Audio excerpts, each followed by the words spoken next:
Welcome in, Campo and Joe. We are on Facebook Live or wherever else you find us on the social media channels, 1010XL, the YouTube page, or anywhere you come to find Joe C. from XL Primetime and Coach Dave Campo as we get ready to crank out a Campo and Joe. And we say thanks to Beaver Chevrolet right there on Phillips Highway, North Phillips Highway. Brett Morgan and the boys, they got all sorts of cool things going on. Great deals. Make sure you check out Beaver Chevrolet and beaverchevrolet.com. Now, they wow you with all their deals. You and I need to wow them. Or maybe this week we need to kind of counsel the Jaguar fan. Well, first of all, there's a lot of counseling have to be done with the players along with the fans. It's just mind-boggling. I'm still depressed. Yeah, to be honest with you. It's a 4-game losing streak. And look, Coach, you and I cover this team. I think we're emotionally involved for a variety of reasons. We want this team to be successful. We were excited at the beginning of the year when they pulled off those 2 big wins, blanking the Colts, beating the Chargers. And so you and I have come out of every week saying, all right, even though they lost, there's some bright spots. Well, now we're on a 4-game losing streak, and the way they're losing, it's kind of piling up a little bit. Yeah, when you look at this football team, it's like, you've heard the cliche before, it's close, but it's so far away. Yeah. Because they are self-inflicted wounds. And, that's both a positive and a negative. Mm-hmm. The close part is, for the majority of the football game, they're doing an awful lot of good things. Right. 5 or 6 or 7 plays, they're doing stupid things that are actually costing them the football game, because every one of the teams they played in the last 4 have been teams that are very similar to them. And they've made plays when it counted, and the Jaguars have made dumb plays when it's counted. Yeah, I think the thing that kind of drives me a little crazy is that when you have that opportunity and you're trying to turn this team around and you've done enough good things to win like we're talking about, and then the self-inflicted wounds. And what's worse is not only are they self-inflicted wounds, but they're against the Houston Texans, the Indianapolis Colts, who just benched Matt Ryan, and the New York Giants, who were only 1 game better than the Jaguars last year. This team was a 3-win club. They were a 4-win club. This team hired a new coach. That team hired a new coach. That team was about to give up on Daniel Jones, and he just ran for 107, 110 yards on this defense. How did that happen? Well, one of the things that you find in this league, Joe, over the course of the time that I was in there, it's a copycat league. Mm-hmm. And what offenses do is when they look at, they almost can outcoach themselves sometimes, because the defense is supposed to take the things that they've done poorly and fix them. Mm-hmm. Well, every offensive team goes into a ball game and says, well, they've had some problems with a quarterback keep off the option, the zone read plays. So we're going to run them. And if you don't fix it, you're going to get it again and again and again, because that's the way the league works. They're looking at things that you did poorly. How can we do something to approach that and attack it? Right. And that's the problem. They did not have a good plan against the quarterback running the football, and that was a critical part of the ball game. Yeah, I agree, because we're going to go to Doug Peterson and maybe some bold play calling, the decision to go for it on 4th down and not take the points. But if you ask me, you give me the truth serum, I'm blaming it on the defense and not having any contain or an answer for Daniel Jones. He did it. And they just couldn't come up with a way to stop him. That's a pretty simple game plan, Coach. Look and see what you see. Open voids in the voids in the defense, take off and run. Well, what they did during the ball game, Joe, was they made a decision that they were not going to allow the running back Saquon Barkley to beat them. And to be honest with you, they did a pretty good job with it. But in order to do that, they felt like they had to firm up the strong side of the defense to the tight end side. So they covered everybody up. So it was really an overshifted front with the linebackers kicked back away from it. And what ultimately happened was, because they overshifted there, when they ran the read option back to the open side, they had a blocker for the guy that was supposed to be responsible for the quarterback. And, I could diagram that, but obviously I can't diagram it.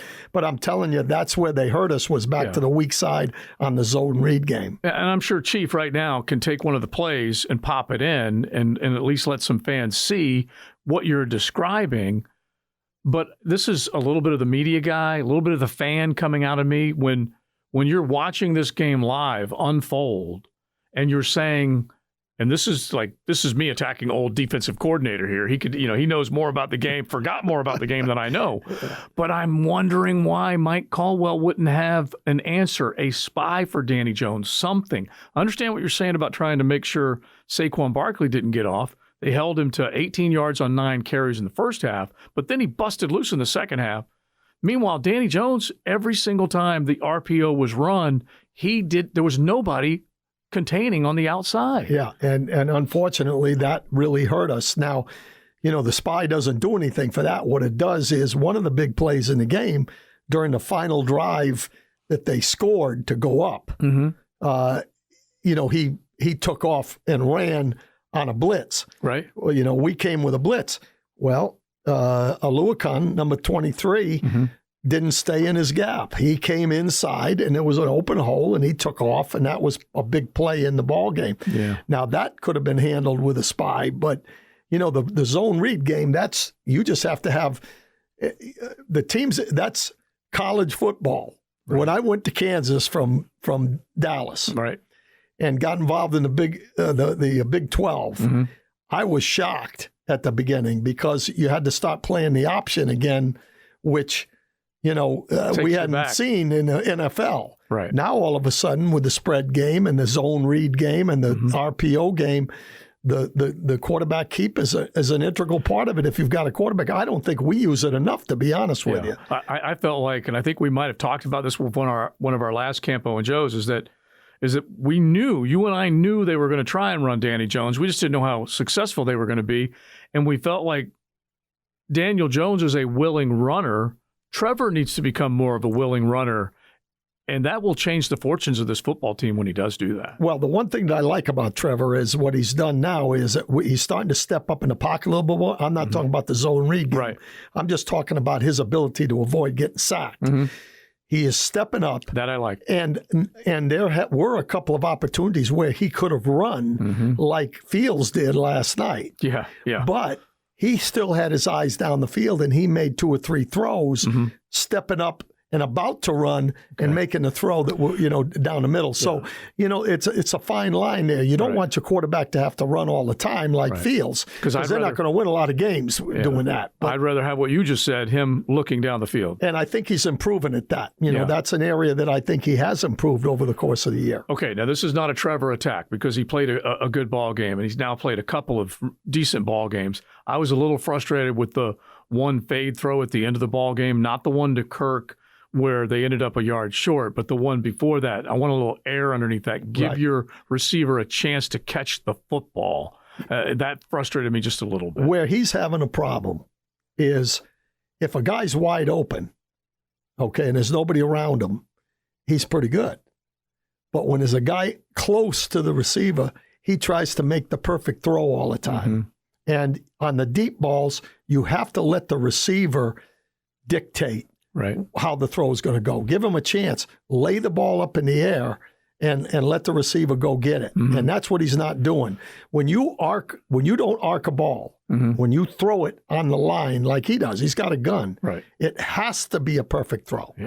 If you arc the ball on the deep throw, that allows the receiver to change his angle and make a play, which you're paying the guy to do. So that's the only thing. He's ripping the ball in the intermediate areas and the short areas. He's improved 100% there. Now, he threw that one to the Giants defender. Thankfully, there was a penalty for the Giants on the defensive side. Otherwise, he would have been blamed more by the Jaguar fan base if that had gone down. But just to stay on the quarterback just for a second, it does frustrate me a little bit. I'm not pinning this on Trevor. But P.J. Walker, third string quarterback. 2 other guys named Sam Darnold and Baker Mayfield are not available. P.J. Walker steps up after a coach got fired, after Christian McCaffrey gets traded, and they beat the GOAT in Tom Brady and the Tampa Bay Bucks. Zach Wilson, in some combination of whoever else has been there, has gone on the road and come up with big wins. He's not playing great, but they're 5-2. Geno Smith, who was left for dead in the National Football League, has now had a rebirth of all rebirths, and he and Seattle go down and beat the great Justin Herbert and company. Yeah. Other teams are finding ways to win football. And you're saying that's what you're saying. Yeah. I mean, you take the quarterback, I've lost his name with Dallas, that came in when Prescott got out. Yeah, Cooper Rush. Yeah. Really, with a lot of people around, a quarterback, any quarterback that's in the NFL, if he has complementary people to where he's got time, he's got receivers that are getting open. Right. All these quarterbacks can make plays. Okay, so I think it's more of a combination of the coaches putting the quarterback in a position where he has a chance to be successful, which I think our coaching staff has done from the beginning to where it is right now with the game, what they're doing, their scheme.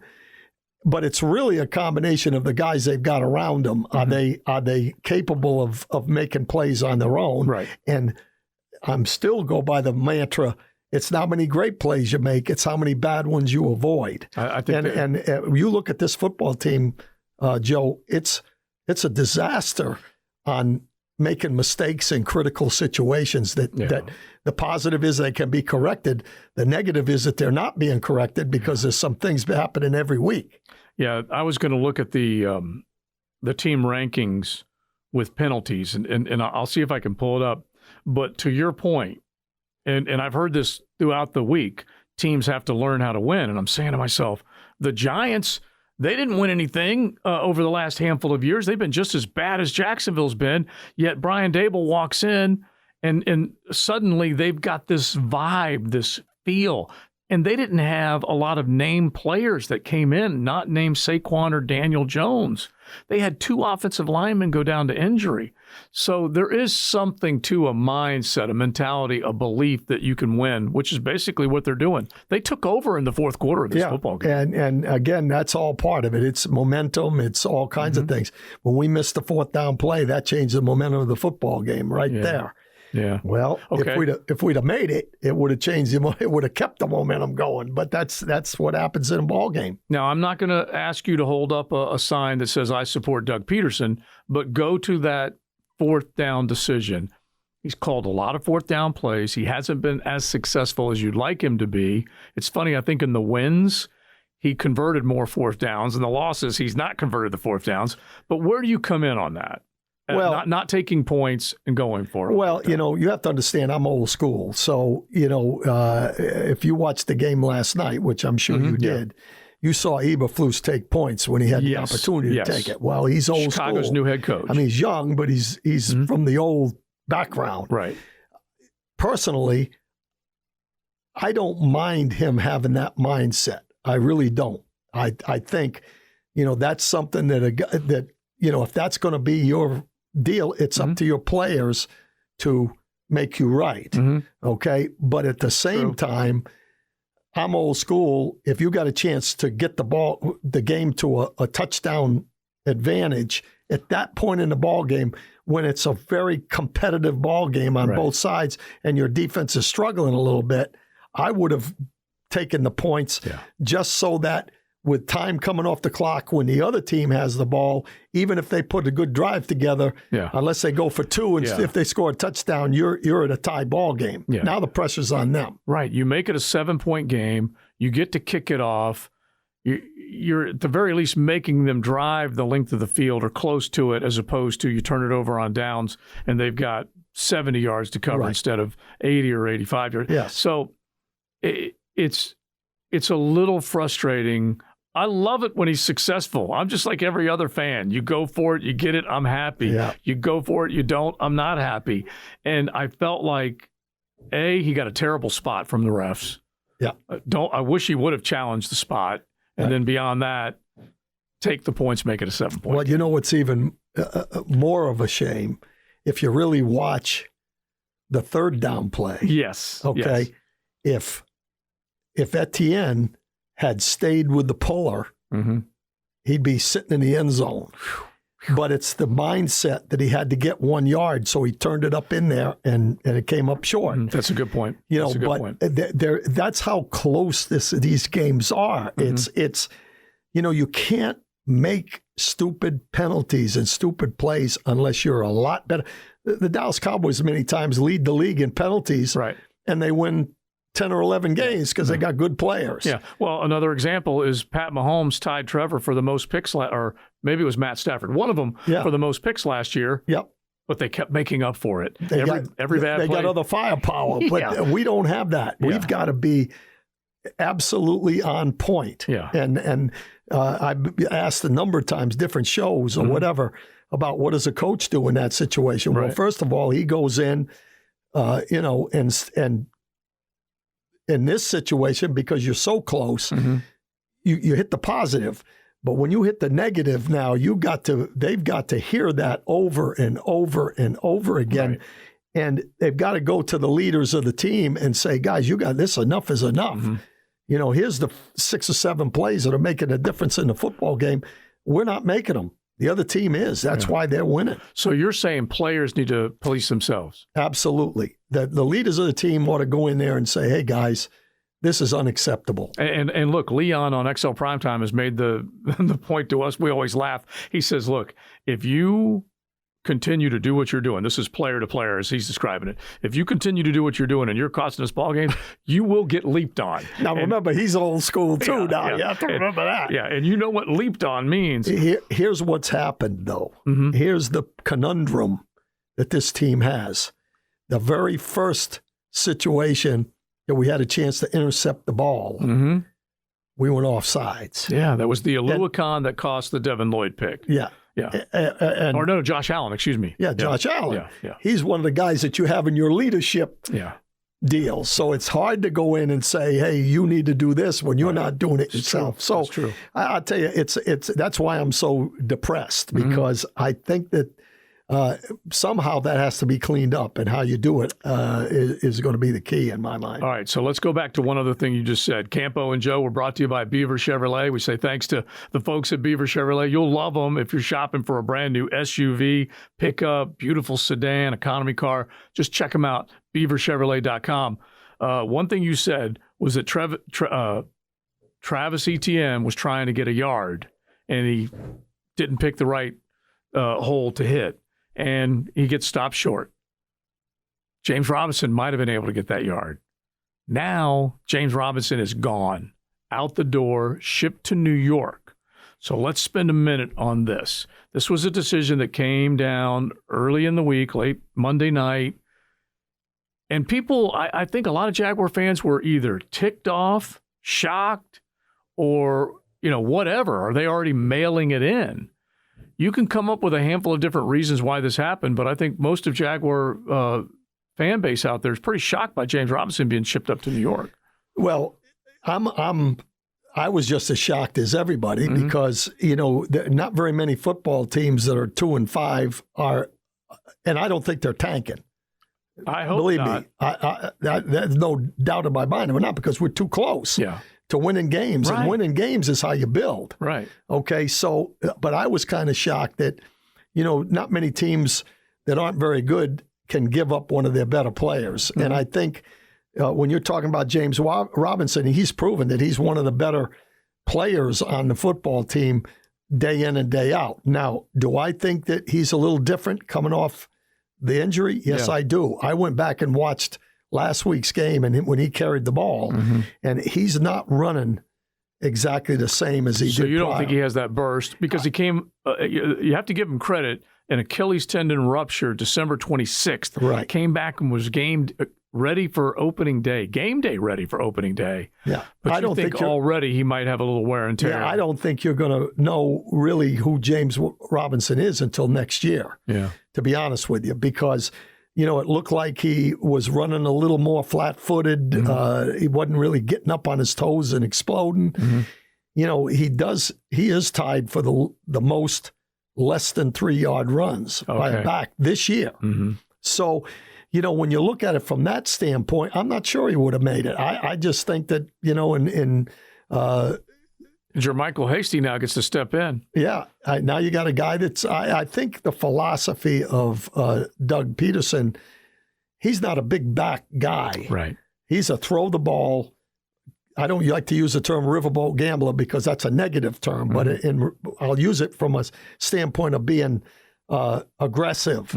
And that's who he is. And, they've kind of lived on the ability to make big plays when they count. And Etienne is the big playmaker of the two of them. It's funny. If you go back, and Doug Peterson is part of the Andy Reid tree, and if you think of all the teams that Andy Reid has had, there hasn't necessarily been a low to the ground, stout, run between the tackles runner. There's been a lot of great running backs that have played and performed for him.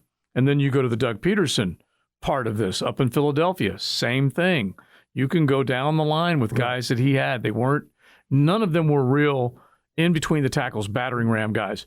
But the only thing I worry about, at least for the here and now, James Robinson, extremely affordable, extremely devoted, worked hard, prepared, didn't cause a moment's problem. At least I don't think he did.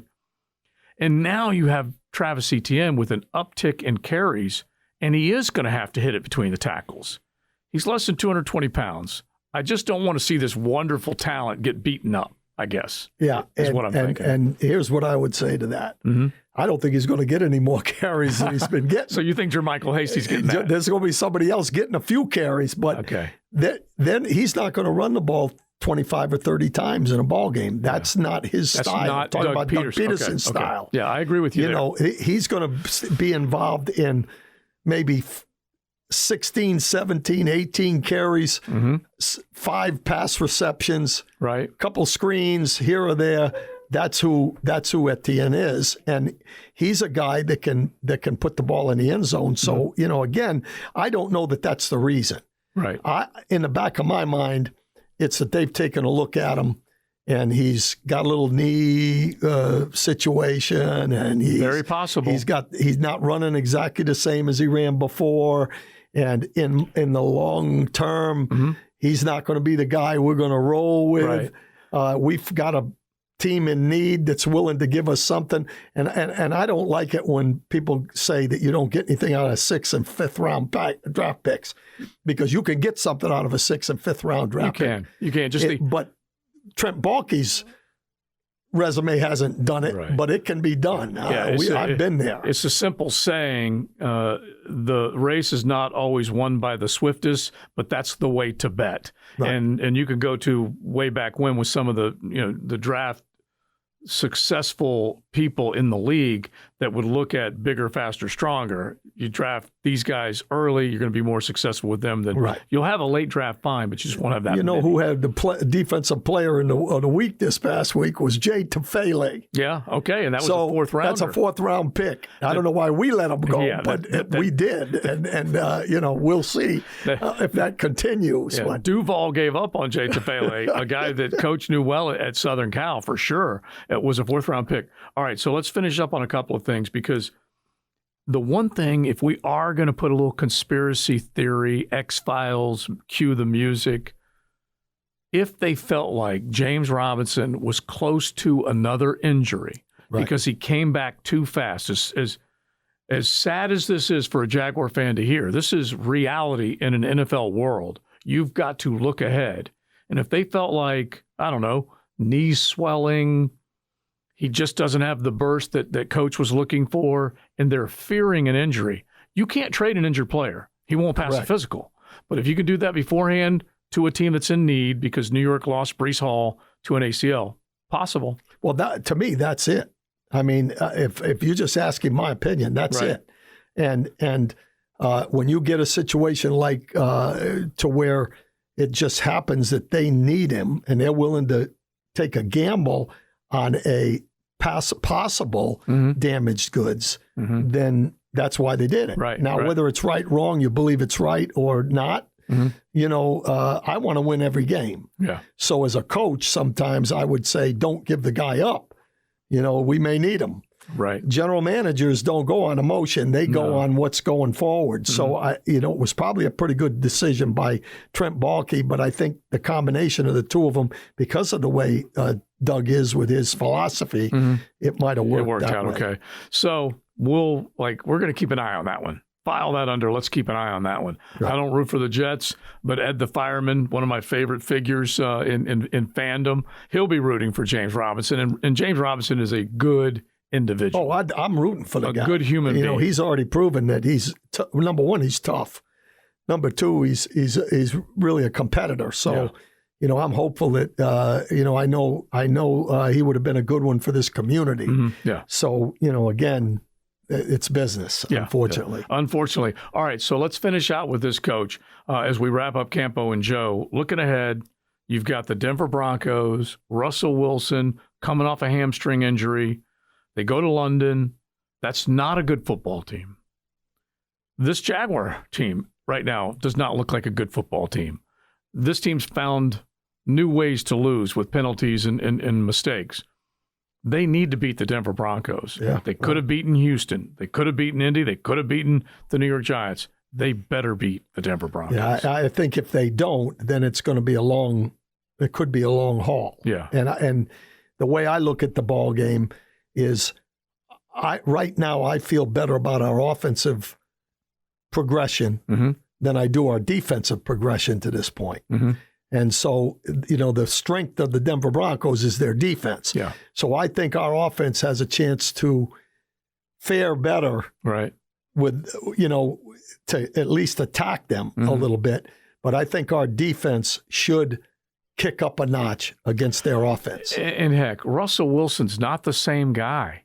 He is not dangerous right now. Right. And he's coming off an injury as well. Yeah. Has a shoulder, has a hamstring, and he's got something going on. I don't know what it is. We've been joking it could be $250 million problem because that's how much they signed him for. But he is not the same cat. He's not operating with that smooth Russell Wilson type of play that you saw when he was in a Seahawks uniform. And even make it worse for the people that thought he was going to be able to deliver up in Denver. Geno Smith is balling. Geno Smith and Pete Carroll, they look like they've turned back the clock. Pete Carroll looks like he's 50, running around, jumping up and down. Well, he's a young 70, whatever he is. Yeah. I can promise you that. Yeah. But isn't that something? Yeah, and again, there's very, everybody's trying to do what Stafford did with the Rams. True. Now you see what's happening in the Rams this year. Yeah. It's a little different story. Yeah. But remember, that's a new staff in Denver as well. Yeah. So, first-year staff, new quarterback, new terminology, all those things. Then being banged up a little bit. Let's just hope he doesn't have a resurrection this Sunday against us. Yeah, me and you both. I agree with that. For what it's worth, Seattle, I'm pretty sure the only team that's gone through the AFC West, everyone thought the AFC West was just going to be the dominant division in the NFL. Seattle's beaten them all, which is kind of crazy to think about that. Now we get the NFC East. Yeah. And they've had a resurrection. Yeah. And all of a sudden, they've come back strong. All right, so we'll have a little bit later on in the week where we'll do some key points, some wow you thoughts on what to look for, but you like them defensively against Russ.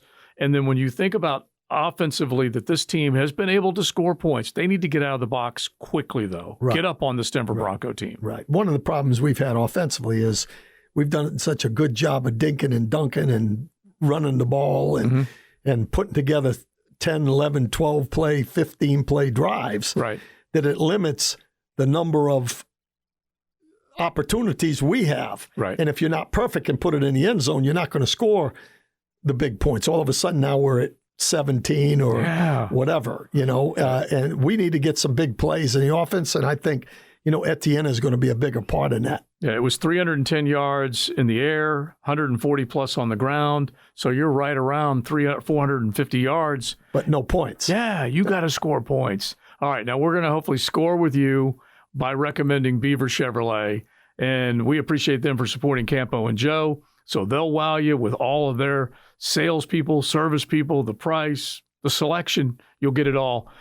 BeaverChevrolet.com and Beaver Chevrolet right there on Phillips Highway. Joe C. from XL Primetime, Coach Dave Campo. We appreciate all of you tuning in, and we'll talk to you next week.